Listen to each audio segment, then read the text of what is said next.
اللہ کے نبی صلی اللہ علیہ وسلم نے فرمایا کہ جو شخص زنا کرتا ہے ایمان اس کے اندر سے نکال دیا جاتا ہے، یعنی ایمان اس کے اوپر ہوور کر رہا ہوتا ہے، ایمان اس کے اندر ہوتا نہیں ہے کہ جب وہ زنا کر رہا ہوتا ہے. سو انسان سے جب ایمان اگر چلا جائے، and you know what سبحان اللہ the most risky thing in your life is to sleep with sins، کہ انسان سوئے اور اس کے وہ کچھ گناہ موجود ہوں. کہ اللہ کے نبی نے کہا تحترقون ثم تحترقون فاذا صلیتم الفجر غسلتها ثم تحترقون فاذا صلیتم الظہر غسلتها. تم گناہ کرتے ہو پھر فجر پڑھتے ہو، تمہارے گناہ معاف کر دیے جاتے ہیں. تم گناہ کرتے ہو، گناہوں میں یعنی گناہوں کی بھٹی میں جلتے ہو، تحترقون means you burn yourselves, اور پھر تم ظہر پڑھتے ہو وہ معاف کر دیے جاتے ہیں. اور پھر اسی طرح سے ظہر سے عصر تک، اور عصر سے مغرب تک، مغرب سے عشاء تک.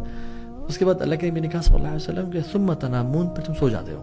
اور یاد رکھیں جو شخص سو جاتا ہے اس پہ قلم اٹھ جاتا ہے، نہیں لکھا جاتا. تو ایک شخص جو عشاء کے بعد نہیں سوتا اور وہ کسی لڑکی سے بات کرتا ہے جو حرام ریلیشنشپ ہے یا کوئی ایسا دیکھتا ہے جو حرام ہے اور وہ کرنے کے بعد سو جاتا ہے، تو وہ ثم تنامون تو نہیں ہوا نا، پھر وہ سویا نہیں ہے بٹ وہ جاگ رہا ہے. اور گناہ کرنے کے بعد وہ موت کے منہ میں جا رہا ہے، sleep which is the mind death.